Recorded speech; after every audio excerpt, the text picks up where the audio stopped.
Les pharaons. Les Égyptiens vont dominer pendant plus de 3000 ans, de 3150 à 30 avant Jésus-Christ environ, un immense territoire, traversé du nord au sud par le Nil. Ce peuple, inventif et travailleur, est gouverné par un souverain, le pharaon, un mot qui signifie « grande maison ». Il est à la fois roi, chef militaire et dieu. Le premier de l'histoire s'appelle Ménès. Il a vécu il y a très longtemps et il porte sur la tête non pas une couronne, comme nos rois de France, mais deux. La blanche, qui représente la Haute-Égypte au sud, et la rouge, la Basse-Égypte, le delta au nord. Cette coiffe très particulière, les 190 pharaons qui lui succéderont la porteront. Le Nil. Regarde sur la carte. Il est long, très long ce fleuve vénéré comme un dieu qui traverse l'Égypte. Avec ses 6800 km environ, il est, après le fleuve Amazone situé en Amérique, le plus grand de la Terre. 9 fois la longueur de la Seine. On l'appelle le Nil. Tous les ans, de juin à octobre, le fleuve déborde, permettant l'irrigation des terres, la production de blé, de froment, d'orge et l'élevage de bovins ou de moutons indispensables pour nourrir les habitants. Mais attention aux crocodiles et aux hippopotames. Les dieux.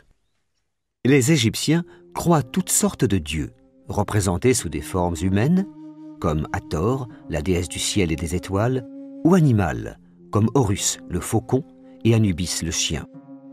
Chaque localité a sa divinité et son culte, par exemple Atum, dans la ville d'Héliopolis, ou Ptah, à Memphis. Tous ont leur temple, leurs prêtres, leurs rituels. Les historiens en connaissent aujourd'hui plus de 2000, mais le plus important est certainement Amon, qui deviendra au fil des siècles le roi des dieux. Les animaux sacrés.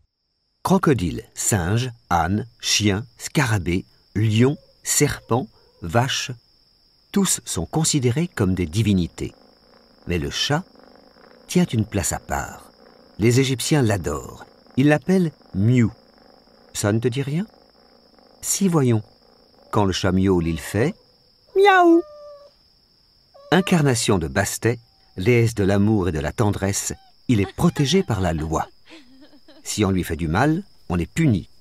Et quand il meurt, il est enterré dans un cimetière rien que pour lui. Les pyramides. 3 hautes pyramides se dressent sur le plateau de Gizeh. Elles abritent chacune le tombeau d'un pharaon. Khéops, Képhren et Mykérinos. Khéops, la grande pyramide, l'une des 7 merveilles du monde, est la plus haute, avec 146 mètres. Mais comment les ouvriers ont-ils pu, à cette époque, édifier de tels monuments sans grue, sans bulldozer, sans pelleteuse? Les plus petits blocs de pierre pèsent 2,5 tonnes. Tu as une idée, toi? Car malgré toutes les recherches des historiens, le mystère reste entier. L'écriture. Sur les murs des tombes et des temples, sur des tablettes ou des papyrus, une sorte de papier végétal, d'étranges signes apparaissent. On reconnaît parfois un oiseau, un serpent, un œil, une main. Étrange. Ce sont des hiéroglyphes, une écriture très particulière connue des seuls scribes, les écrivains professionnels, mais que personne ne savait plus lire. En 1822, Jean-François Champollion, un Français, en découvre le sens grâce à une stèle, la célèbre pierre de Rosette. Le culte des morts. Il existe en Égypte un endroit très particulier, la vallée des rois, où sont enterrés une 60aine de pharaons, leurs épouses et leurs conseillers.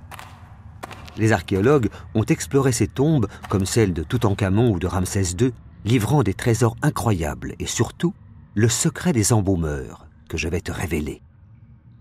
Pour préserver le cadavre et assurer aux défunts une vie éternelle, le corps était lavé, vidé, séché au soleil, rempli de plantes, puis emballé dans des bandelettes en lin, le transformant en momie. Les techniques de combat. L'Égypte a une armée bien organisée, comme le montrent les reporters de guerre envoyés par Ramsès II à Kadesh.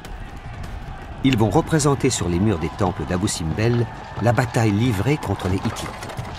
On découvre ainsi que les fantassins sont équipés de boucliers rectangulaires, de dagues, de haches et de petits javelots. Il y a aussi des chars à 2 roues, tirés par des chevaux.